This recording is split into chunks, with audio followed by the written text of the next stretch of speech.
আসসালামু আলাইকুম। Welcome to Kanis Fatema girls school and college online class. প্রিয় শিক্ষার্থী, তোমরা কেমন আছো? আশা করি ভালো আছো। আজকে আমরা নতুন আরেকটি টপিক নিয়ে আলোচনা করব। ছবিটির দিকে লক্ষ্য করো। ছবিতে তোমরা কি দেখতে পাও? এখানে একটি মেয়ে, সে হাঁটছে, অর্থাৎ দ্য গার্ল ইজ ওয়াকিং। এখানে আরেকটি ছবি তোমরা লক্ষ্য করো। এই ছবিতে মেয়েটি কি করছে? এই ছবিতে মেয়েটি সেলাই করছে, তার ড্রেস সেলাই করছে, অর্থাৎ the girl is swing her dress. তোমরা আরও একটি ছবি লক্ষ্য করো। এখানে ছেলেটি কি করছে? ছেলেটি ছবিতে আমরা লক্ষ্য করি একটি ওয়ার্কশপে কাজ করছে, অর্থাৎ the boy is working in a workshop. আরও একটি ছবি লক্ষ্য করো। এই ছবিতে তোমরা কি দেখতে পাও? এই ছবিতে দেখতে পাচ্ছ যে তারা সাঁতার কাটছে, দে আর সুইমিং।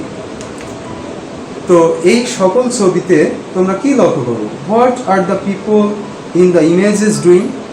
অর্থাৎ এই ছবিগুলোতে যে সমস্ত লোকজন আছে তারা কি করছে? এক কথায়, the people in the images are performing some actions. প্রিয় শিক্ষার্থী, আজকে আমাদের আলোচনার বিষয় verb part 1, subject English, second paper, class 11। একাদশ শ্রেণীতে যারা আছো তোমাদের জন্য এই ক্লাসটি আজকে আমি তৈরি করেছি। লার্নিং আউটকামস, আজকে আমরা কি শিখব?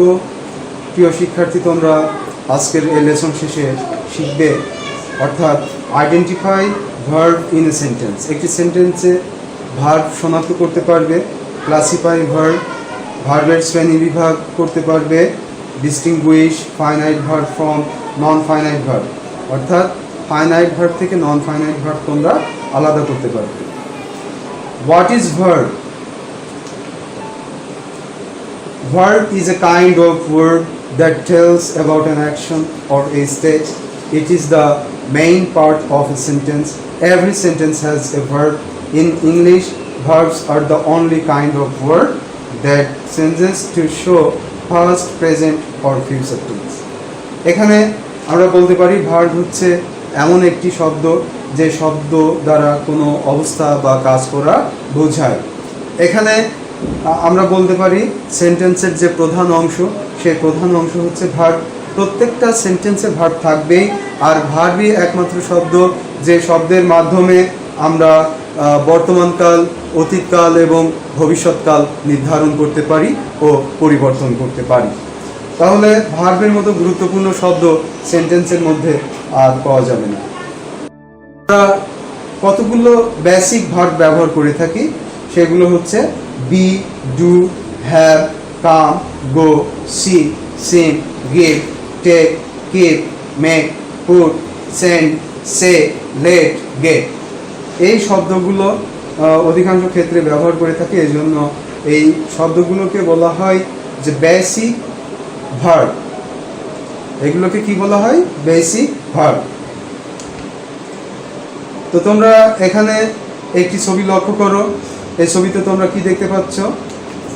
দে আর সুইমিং। এখানে দে হচ্ছে সাবজেক্ট আর ভার্ব, সুইমিং এই শব্দটিও ভার্ব। তোমরা আরও একটি ছবি লক্ষ্য করো। এই ছবিতে কি দেখতে পাও?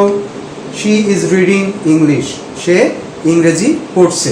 এখানে she subject, is verb, reading এই শব্দটিও ভার্ব, ইংলিশ এই শব্দটি অবজেক্ট।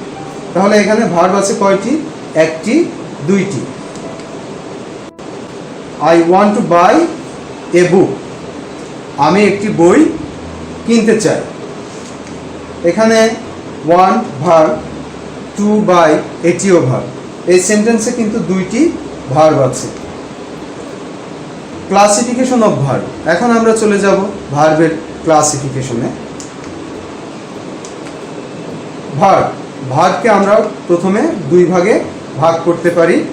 একটি হচ্ছে ফাইনাইট ভার্ব আর একটি নন ফাইনাইট ভার্ব। এখানে ফাইনাইট ভার্বকেও আরও কয়েকটি ভাগে ভাগ করা হয়। একটি হচ্ছে অক্সিলারি ভার্ব আর একটি প্রিন্সিপাল ভার্ব। অক্সিলারি ভার্বকেও আমরা ভাগ করতে পারি। একটি হচ্ছে প্রাইমারি অক্সিলারি আর একটি মডেল অক্সিলারি। প্রিন্সিপাল ভার্বকে দেখো কয়েকটি ভাগে ভাগ করা যায়, একটি হচ্ছে ট্রানজিটিভ ভার্ব আর একটি ইনট্রানজিটিভ ভার্ব। নন ফাইনাইট ভার্বকেও আরও কয়েকটি ভাগে ভাগ করা যায়, একটি হচ্ছে ইনফিনিটিভ, আর একটি জিরান্ড, আর একটি পার্টিসিপল। তাহলে প্রিয় শিক্ষার্থী তোমরা লক্ষ্য করো, ভার্বকে প্রথমে দুই ভাগে ভাগ করা যায়, একটি হচ্ছে ফাইনাইট ভার্ব আর একটি নন ফাইনাইট ভার্ব। ফাইনাইট ভার্বকে আবার দুই ভাগে ভাগ করা হয়, অক্সিলারি ভার্ব এবং প্রিন্সিপাল ভার্ব। আর এখানে অক্সিলারি ভার্বকেও আমরা দুই ভাগে ভাগ করি, একটি হচ্ছে প্রাইমারি অক্সিলারি আর একটি মডাল অক্সিলারি। প্রিন্সিপাল ভার্বকে দুই ভাগে ভাগ করা হয়, সেটি হচ্ছে ট্রানজিটিভ ভার্ব এবং ইনট্রানজিটিভ ভার্ব। নন ফাইনাইট ভার্ব এখানে তিন প্রকার। নন ফাইনাইট ভার্ব হচ্ছে কয় প্রকার? তিন প্রকার। একটি হচ্ছে ইনফিনিটিভ, আর একটি জিরান্ড এবং তৃতীয়টি হচ্ছে পার্টিসিপল। তো প্রিয় শিক্ষার্থী তোমরা আরও একটি সেন্টেন্স লক্ষ্য করো, I want a science book. I to buy a science book. I want to buy a science book. I want a science book এর অর্থ হচ্ছে আমি একটি সায়েন্সের বই চাই, বিজ্ঞান বই চাই। আর I to buy a science book এর অর্থ হচ্ছে আমি একটি বিজ্ঞান বই কিনতে। তো এটি দ্বারা কিন্তু মনের ভাব পূর্ণ হয়ে যায়, কিন্তু আমি একটি বিজ্ঞান বই কিনতে কি, এ দ্বারা কিন্তু মনের ভাব পূর্ণ হচ্ছে না, ভাব সম্পূর্ণরূপে প্রকাশ হয় না। তাহলে ওয়ান্ট দ্বারা কি হচ্ছে? ওয়ান্ট দ্বারা মনের ভাব পরিপূর্ণরূপে প্রকাশ পায়, কিন্তু টু বাই দ্বারা মনের ভাব পরিপূর্ণরূপে প্রকাশ পায় না। আর এখানে আমি যদি এভাবে বলি, I want to buy a science book, অর্থাৎ টু বাই থাকবে, সেখানে যদি আমি আরেকটি ভার্ব ওয়ান্ট ব্যবহার করি তাহলে মনের ভাব পরিপূর্ণরূপে প্রকাশ পায়। I want to buy a science book, এখানে আমি একটি বিজ্ঞান বই কিনতে চাই। আমি যখনই ওয়ান্ট ব্যবহার করেছি তখন টু বাই তার অর্থটা পরিপূর্ণরূপে প্রকাশ পাচ্ছে, মনের ভাব পরিপূর্ণরূপে প্রকাশ পাচ্ছে। তো এখানে টু বাই কিন্তু একাকী অর্থ প্রকাশ করতে পারে না, অর্থ প্রকাশের জন্য ওয়ান্টের উপরে নির্ভর করতে হচ্ছে। যখনই আমি ওয়ান্ট ব্যবহার করব তখনই অর্থ পরিপূর্ণরূপে প্রকাশ পায়। তাহলে আমরা বলতে পারি যে শব্দ দ্বারা, যে ভার্ব দ্বারা বাক্য তার মনের ভাব পরিপূর্ণরূপে প্রকাশ করতে পারে সেই শব্দটি হচ্ছে, সেই ভার্বটি হচ্ছে ফাইনাইট ভার্ব। আর যে ভার্ব দ্বারা মনের ভাব পূর্ণ হয় না সেই ভার্ব হচ্ছে নন ফাইনাইট ভার্ব। এই যে ওয়ান্ট এটি হচ্ছে ফাইনাইট ভার্ব, টু বাই এটি নন ফাইনাইট ভার্ব। এখানে ওয়ান্ট এটি ফাইনাইট ভার্ব, আবার টু বাই এটি নন ফাইনাইট ভার্ব। তোমরা লক্ষ্য করো। তোমাদের বাড়ির কাজ, identify whether the verb is finite or non-finite. Nancy does her homework every day. Nancy is doing her homework at this moment.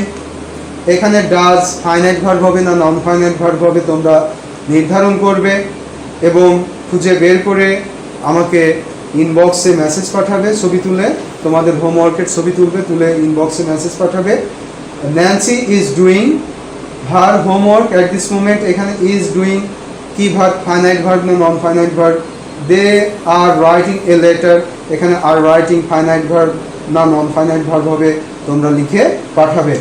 এরপরে she speaks Chinese very well, speaks শব্দটি finite verb না non finite verb তোমরা identify করবে। তারপরে has, এটাকে identify করতে হবে। এরপরে এখানে হ্যাজ বিন এক্সামিন্ড, এটিকে এখানে আমরা একটি, দুইটি, তিনটি ভার্ব দেখতে পাচ্ছি। এই তিনটি ভার্ব ফাইনাইট ভার্ব না নন ফাইনাইট ভার্ব তোমরা আইডেন্টিফাই করবে। এরপরে she tried to help him, এখানে দুইটি ভার্ব লক্ষ্য করো, ট্রাইড এবং টু হেল্প। ট্রাইড কি ভার্ব এবং টু হেল্প কি ভার্ব তোমরা লিখে পাঠাবে আমাকে। It is healthy to love at problems, এখানে ইজ ফাইনাইট হবে না নন ফাইনাইট হবে এবং টু লাভ ফাইনাইট হবে না নন ফাইনাইট হবে। এরপরে finding the gates widely open, the thief went inside, এখানে ফাইন্ডিং এবং ওয়েন দুইটি ভার্ব আমরা লক্ষ্য করছি। ফাইন্ডিং ফাইনাইট ভার্ব হবে না নন ফাইনাইট ভার্ব হবে এবং ওয়েন ফাইনাইট না নন ফাইনাইট ভার্ব তোমরা লিখবে, লিখে জানাবে।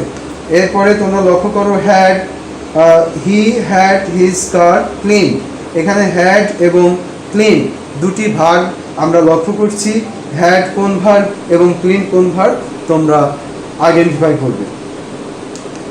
তো এই ছিল আজকের ক্লাস ভার্বের পার্ট 1 আগামী ক্লাসে অবশ্যই ইনশাল্লাহ তোমাদের সাথে দেখা হবে। সে পর্যন্ত তোমরা ভালো থাকো, সুস্থ থাকো। আল্লাহ হাফেজ।